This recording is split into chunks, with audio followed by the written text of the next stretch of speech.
Hello, and welcome to What on Earth, the podcast of the Environmental Investigation Agency, or EIA. I'm Paul Newman, EIA's Press and Communications Officer, and today we're going to be taking a look at the need for the world to face up to climate change and to do something about it before it's too late.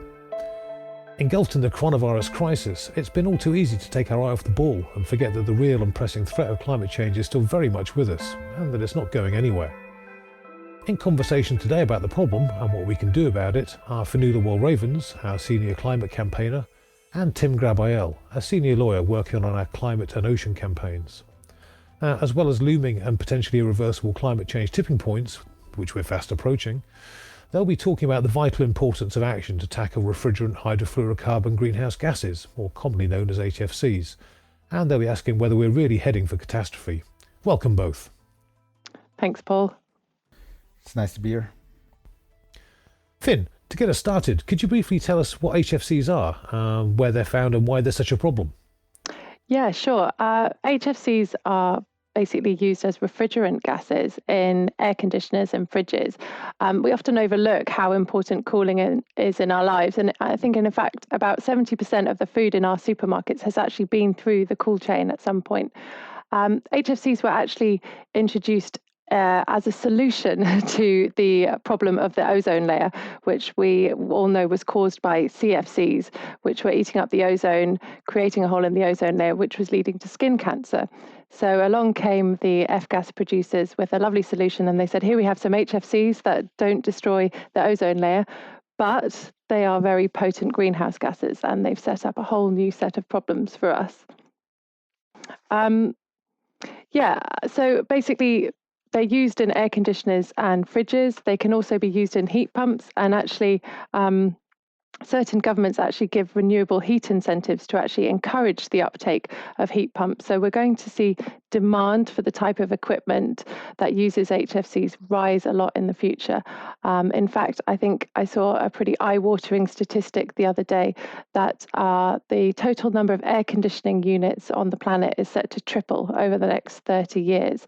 So that's going to reach 5.6 billion air conditioning units by 2050. And if you look at that in terms of sales, there's about 10 air conditioning units sold every second between now and 2050. So there's some pretty eye-watering statistics. That's a very scary figure indeed. Yeah, and then we also have to think about the climate impact of these units. So of course we have the energy used. So Tim, in your hot Paris apartment, when it gets really hot in the summer, what do? Turn up the AC. And of course, turning up air conditioning units, of course not. You wouldn't be using AC. You'd open a window. What we actually do is we get some towels and we wet them, and then we put them on our forehead, or at least my kids do, because they're the ones complaining. Very nice. Well, maybe some of your neighbours might be cranking up the AC.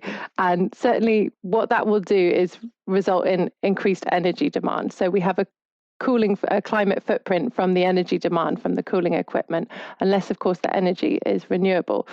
But we also have another really big climate footprint coming from this type of equipment, and that comes from the HFC gases that are inside the equipment.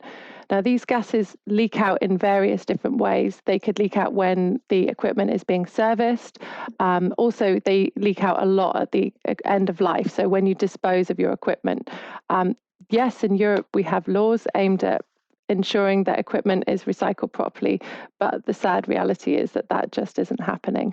I saw a really interesting statistic the other day, a bit of a eye-opener statistic by Project Drawdown, which said that addressing refrigerants through both refrigerant management, but also tackling avoiding the use of HFCs in the first place is actually one of the biggest climate mitigation opportunities we've got.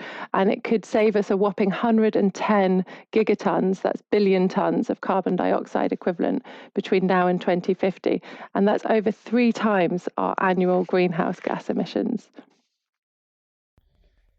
That is impressive. And that's why they're called super greenhouse gases. Do you have any of the numbers on their global warming potentials, some of the more common ones? Yeah, actually, it's quite interesting when we look at how they're measured in terms of their global warming potential. We often actually use a 100-year time frame to measure the global warming potential of greenhouse gases. But this doesn't really accurately portray what's going on in the atmosphere with HFCs. So as you mentioned, Tim, HFCs are short-lived climate pollutants. So they're only really around in the atmosphere for about 20 years. And measuring their climate impact over a 100-year period seriously mutes, it underplays what's going on in the atmosphere in the near term. So if you take a HFC 32 is often marketed as a climate-friendly HFC because it has a lower GWP than many of the common HFCs. So it has a global warming potential of about 677. But if you look at the global warming potential of this HFC 32 over 20 years, that rockets to 2,430. So clearly, these kind of gases are actually climate bombs that are doing their damage in the atmosphere over the next couple of decades, right at the time when we need to be avoiding dangerous tipping points. Well, that's the thing, right? So we have a 20-year time frame impact that's disproportionate to how they're being presented to the public at large. And these next 20 years, 30 years are critical for avoiding tipping points. So the Intergovernmental Panel on Climate Change, also known as the IPCC, introduced this concept of tipping points into the climate system about 2 decades ago. And so what they said is there are these temperatures thresholds that exist that once you exceed them, they're going to cause some irreversible large-scale change in some system. And there are several different tipping points. For example, permafrost, the melting of the permafrost. So that's one that actually makes me quite concerned. So permafrost covers a quarter of the land in the northern hemisphere. And Canada and Russia, for example, have a lot of permafrost. So when it's permanently frosted, it serves as a cap, as a lid that keeps in huge amounts of methane, which are stored sort of within it and underneath it. And it keeps them into the ground. Now, methane is another super greenhouse gas with the near-term impact like HFCs that is disproportionate. It is 86 times more potent than CO2 over a 20-year time frame. And it basically forms when organic matter decays in the absence of oxygen. So anyways, we have this permafrost and it's sitting here as a little cap and a lid. And then as the planet warms, though, it melts. It starts to thaw. And in the process, releasing the methane that's trapped within. And the problem with this tipping point, similar to, for example, another tipping point like dieback of the Amazon rainforest, the problem with this tipping point is that once you cross it, it then sort of creates a negative feedback loop, in that it creates this vicious cycle. So as permafrost melts, methane is released. As methane is released, the planet warms more. As the planet warms more, so there's more permafrost thawing. And so it just kind of creates this vicious cycle where it just keeps contributing gases. So I guess it's kind of like a juggernaut that once you set going down the hill, once it gets to a certain speed, it's not going to stop. Yes, it's a very scary tipping point. And it's, it could start an abrupt climate change that would just sort of uncontrollably runs off into some degrees in temperature increase. So it's quite problematic. And the thing about it is, if you look at the Canadian permafrost, so we have these models that make predictions on when we're supposed to cross these tipping points and at what degrees and whatnot. If you look at the modeling, we are seeing that the Canadian permafrost is thawing 70 years ahead of what was predicted. Yikes. Yeah. So this is just one tipping point. I mentioned that there's also others like Amazon, the dieback of the Amazon rainforest. There's ocean acidification. There's disruption of the Gulf Stream. There's the melting of the Himalayan Tibetan glaciers, which provide fresh water to millions, if not billions, of people. And so we're finding ourselves in a situation where we need to avoid these tipping points. But yet the warming that we're feeling and the warming that we're headed towards are within the probability range of passing them. So we're all kind of fresh in the middle of the pandemic and coming off of a confinement. But when I first started seeing those curves during the description of the coronavirus and how we needed to flatten the curve, I kept reflecting on tipping points. It's a very similar concept. We need to flatten the curve. What we need to do is we need to get the temperature curve below the tipping point line. So there's also no substitute for early action, which is something else that we've noticed in with the pandemic. If you lose those precious few weeks through inaction, then those are fatal. That's fatal. It just sort of spirals out of control. It's the same thing with climate change. We have these years right now where we need to take action. And if we lose these precious years right now and not taking action, we are going to find ourselves again with a situation that's uncontrollable. And so it was quite interesting to go through the experience and then at the same time working on climate change and thinking about tipping points, and to see the parallels between the two. I think what's quite interesting is we have an opportunity for early and bold action on HFCs. And we know that these are short-lived climate forces that are going to do their damage over the next couple of decades. So action we can take on HFCs could help us avoid some of these climate tipping points.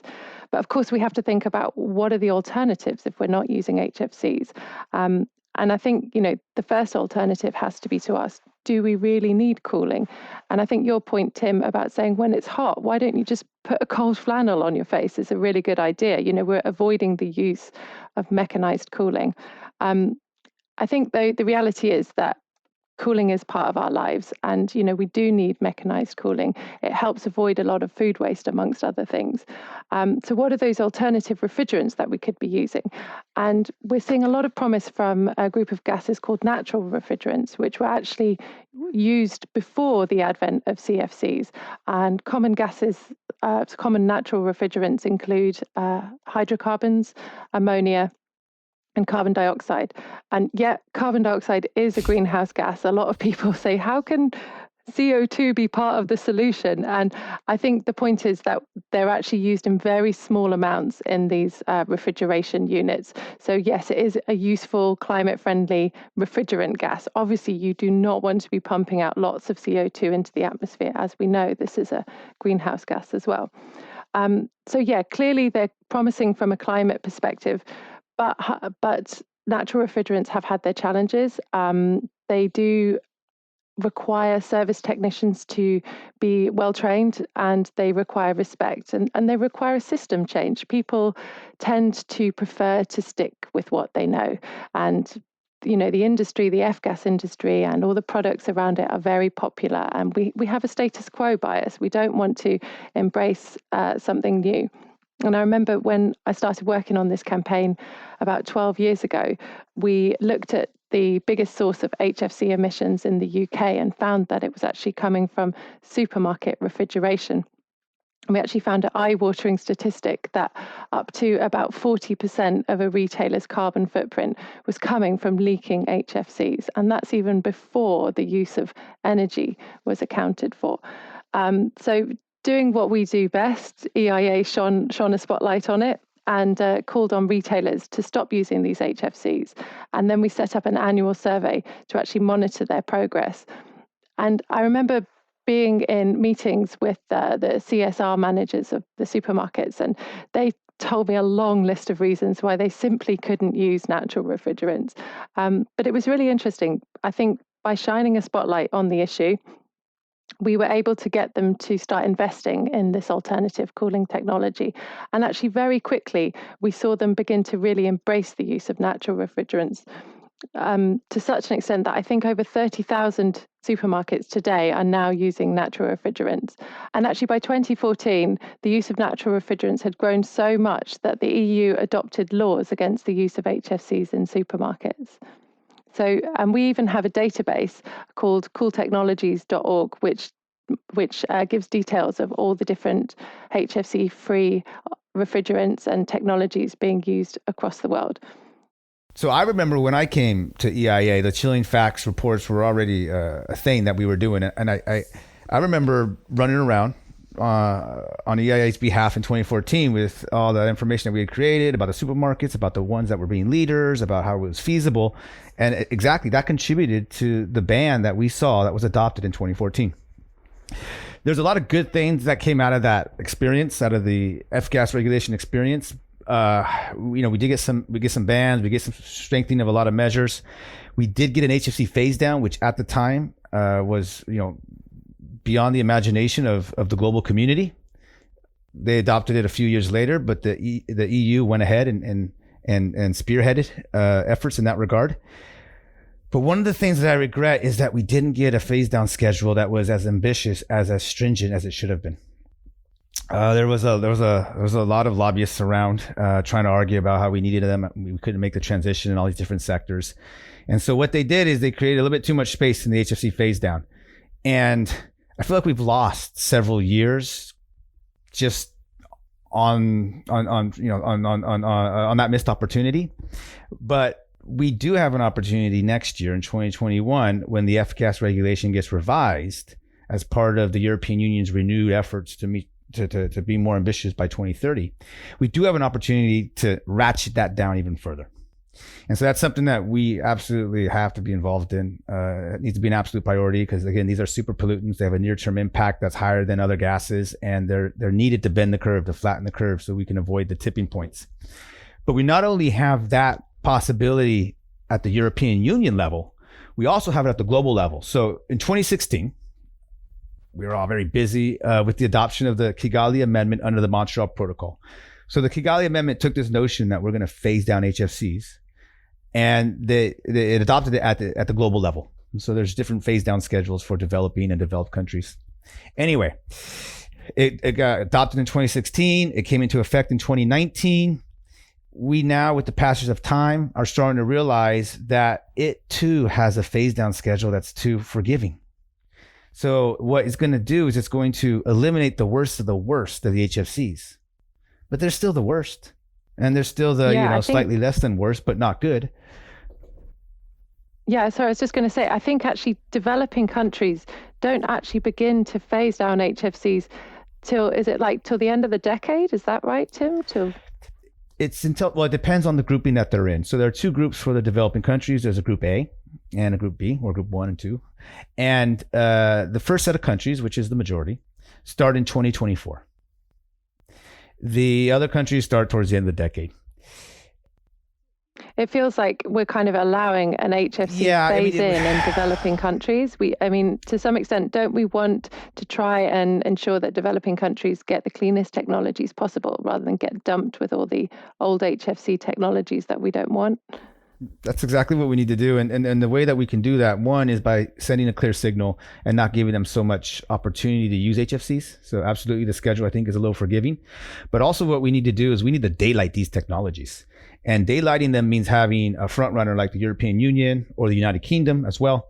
Bring the technologies to market, help get scales of production up so that we get economies of scale, so that the prices go down, so they become more affordable. These front runners, they create the modules for the training programs that help the technicians that can then sort of be shared with other countries. So it's all they all play together. You can't get this ambitious action on a global level unless you have certain regions or countries being ambitious themselves within their own borders. And so that's kind of the situation we're in right now. Yeah, I think as well, we also need Europe to show leadership when it comes to tackling HFC climate crime. As you said, we had a leading F-gas regulation which went ahead of the rest of the world, but we saw that as we cut the amount of HFCs that was legally allowed on European markets, this drove the price of HFCs in Europe and created incentives for smugglers to profit by flooding our European markets with illegal HFCs. Unfortunately, European regulators at the time set up a system that was open to abuse. Even currently, not all customs points actually have access to the register, which will tell them whether an importer is actually registered to be an importer. And then secondly, even if an importer goes over their allowance, customs don't have the power to stop that importer because the system is a post hoc annual reporting based system. So again, we need European leaders to develop a system that's actually going to be robust and develop a world-class system which is looking at HFC licensing on a per shipment real-time basis in order to tackle climate crime, because HFC climate crime is often overlooked. It's not perhaps thought of as very serious, but flooding European markets with illegal HFCs not only avoids investment in green alternatives here in Europe, but these profiteers often undercut legitimate businesses, and I'm pretty sure they're not paying their taxes either. So they're undermining businesses and governments. So it's something that we really need to tackle, and we have this new F-gas review coming up. So that's definitely another opportunity to deal with that. And I think we've done a lot of good work in exposing the illegal trade. And I know that there are companies as well who have been working to expose illegal trade, and the custom authorities that have been trained, and the European Commission has been trying. And I think what we've been successful in doing is getting the policymakers to realize that, yeah, we need to fix it. That illegal trade without some additional controls is going to proliferate. And as we start to ratchet down this phase down, we're going to have more incentives for people to put chemicals on the black market. I'm confident that the European Commission will make a proposal that will help create that system where we can sort of ensure the integrity of the phase down more so. I'm confident they're going to do that, but again, we got to be there, because if we're not there, who knows what's going to happen. And then if we can get that system right here in Europe, I think we have the opportunity to again transpose it globally. Because this problem is being encountered here only because we here in Europe have acted earlier than the others. So we are the first ones to sort of run into this problem. But that's just my sense. Again, none of this happens without people on civil society demanding action, engaging with policymakers. I think we've done a lot on that front, but I'm fingers crossed, guardedly optimistic that we're going to get something by way of a commission proposal to address it.